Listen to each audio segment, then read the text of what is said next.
అరిసెలకండి KG బియ్యం తీసుకున్నానండి. నీట్గా 3 సార్లు కడిగేసి 2 రోజులు నానబెట్టాలండి. అంటే 24 గంటలు. నేను రేషన్ బియ్యం తీసుకున్నానండి. అలాగే అడిచిన బియ్యం కూడా తీసుకోవచ్చు.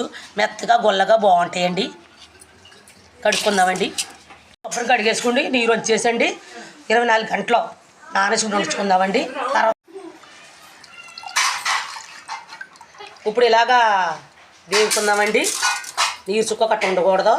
నేను మిల్లి కాడెత్తాను.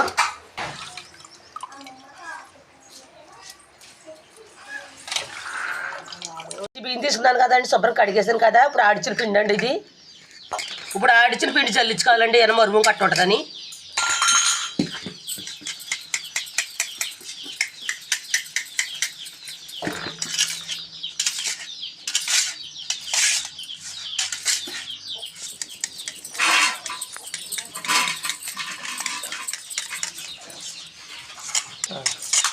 ఇలా చల్లించేసుకోవాలండి శుభ్రంగానే.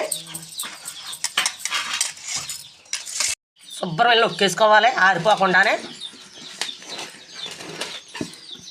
ఇప్పుడు ఆడిచ్చాను కాబట్టి తడిగానే ఉందండి.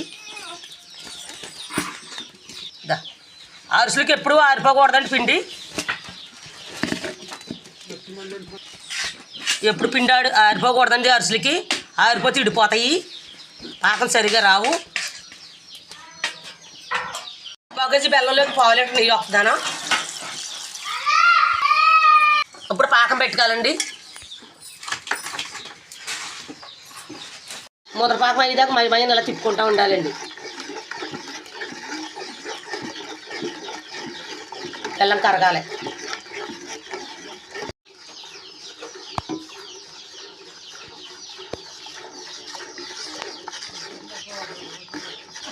ఇప్పుడు పాకం చూద్దామండి.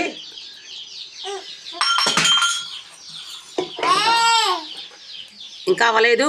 ఫస్ట్ గంట చేసి వాళ్ళు 1 సారి 2 సార్లు చూసుకోవాలంటే ఇలాగ వేసుకోండి. ముద్రపాకం రావాలి.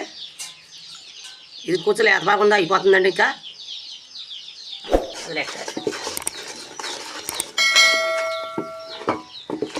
ఇప్పుడు అయిపోయిందని చూద్దామండి.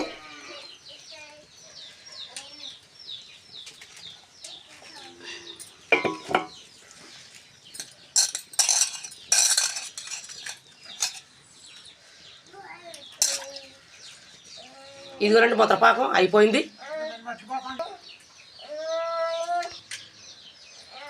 అదిగో ఇలా తిప్పుకుంటూ ఉండాలండి. లేదా ఉండగట్టేద్దే. కొద్దిగా వేసుకుంటే ఇలా తిప్పుకోవాలండి.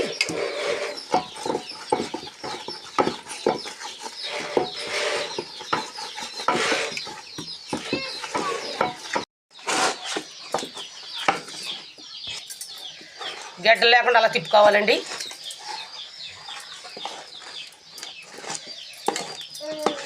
కొద్దిగా నూనె నెయ్యి వేసుకొచ్చండి. నేను నూనె వేస్తున్నాను. అంటుకోదు, చేతికి అంటు.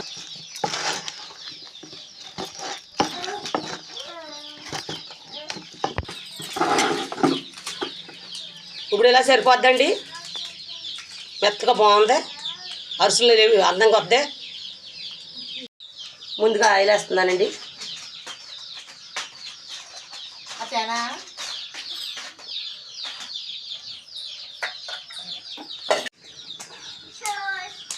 ఉండేలా చేసుకోండి. ఇలా నొక్కుకోవాలండి సమానంగానే. అలాగే తలసరు కూడా కాదు.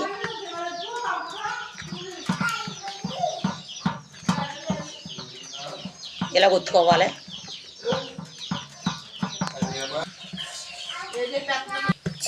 చిన్నగా కాలితే చిన్న చేసుకోవచ్చు, పెద్దగా కాలితే పెద్ద చేసుకోవచ్చు.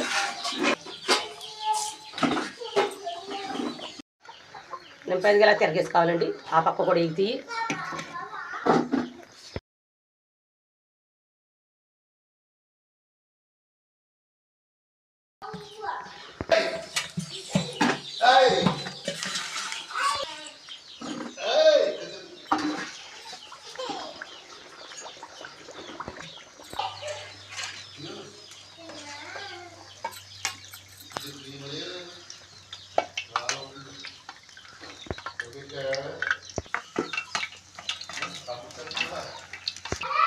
ఇలా చేసుకొని గట్టిగా నొక్కేస్తానండి. నూనె కట్టుకుంటే దిగిపోద్ది. ఎత్తి పొలాలు ఉన్నా రాదు, సమానంగా ఇలా ఉండాలి.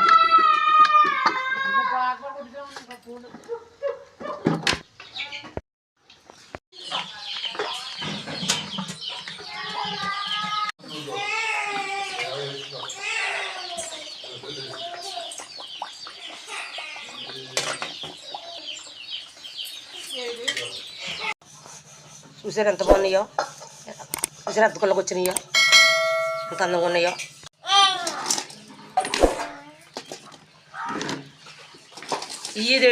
ఇట్లానే పెట్టి వండుకుంటానండి. బెజ్జలు ఉన్న దాంట్లో 2 రోజులకి ఆయిల్ కదా దిగిపోద్ది.